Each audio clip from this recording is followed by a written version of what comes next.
Bonjour et bienvenue. Aujourd'hui, je voudrais vous parler d'un événement qui peut vous avoir inquiété. Il a été dit dans la presse et pour certains par courrier que l'opération de bois sacré, si elle ne devait pas se faire, serait susceptible d'entraîner des surcoûts pour les Sénois qui auraient bien sûr des effets sur les impôts.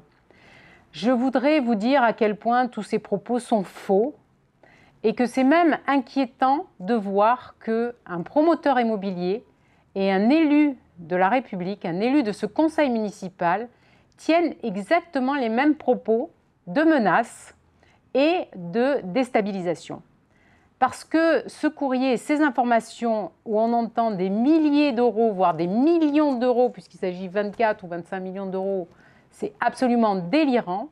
Nos avocats qui étudient ces chiffres, quand on reçoit de tels arguments, 25 millions d'euros, ont constaté qu'il y a un double compte et qu'il y a accumulation de chiffres qui ne peuvent pas être mis ensemble ni additionnés. Donc tous ces chiffres sont faux. Ces propos ne sont faits et ne sont tenus que pour faire un écran sur la véritable situation sur ce dossier de bois sacré. Jean-Pierre Collin, qui était en charge des affaires juridiques, premier adjoint de la ville, avait pour mission de négocier avec Constructa et avec Total pour que nous puissions trouver un accord pour avoir le meilleur projet pour les Sénois. Nous avons commencé nos rencontres avec M. Pietri du groupe Constructa, le PDG du groupe Constructa, et M. Collin. Pour une partie, nous avions eu de grandes difficultés à contacter Total. Pourtant, depuis le début, mon seul objectif, c'est de mettre Total devant ses responsabilités par rapport à la pollution du site. À partir du moment où j'apprends que, de nouveau, nous n'avons plus de moyens de faire pression, je contacte Maître Charel, qui est un médiateur, un avocat spécialiste dans la médiation.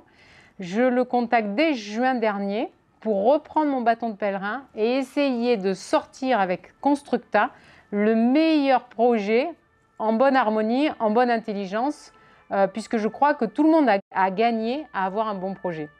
Sur ce, je vois dans la presse un déballage complètement délirant de chiffres qui sont avancés par Jean-Pierre Collin, comme je l'ai dit, étonnamment proche de ceux avancés par Constructa.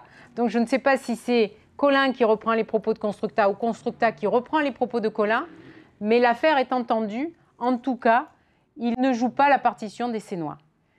Donc à partir de là, nous avons décidé d'engager une médiation judiciaire qui est un outil pour réussir à mettre autour de la table les partenaires, normalement en toute discrétion, mais je me devais de vous tenir informés parce que je suis agacée de voir dans la presse déballer que je prends des positions toute seule, des positions irresponsables, quand aujourd'hui, ceux qui sont irresponsables, c'est ceux qui vont négocier sans mandat ni titre, dans des conditions qu'on ne connaît pas, peut-être à la terrasse d'un café, peut-être dans les bureaux de Constructa, qui paie les déplacements. Tout ceci est suffisamment obscur pour devenir extrêmement suspect. Donc aujourd'hui, ma seule volonté, c'est de remettre un cadre légal pour que les choses soient faites en transparence. Monsieur Collin se sert de cette affaire de bois sacré pour en faire un objet politique, pour faire peur aux Sénois, pour me déstabiliser et fragiliser notre majorité. Aujourd'hui, il était nécessaire que je vous le dise, je vous l'ai dit. Je vous souhaite une belle journée et je vous dis à bientôt.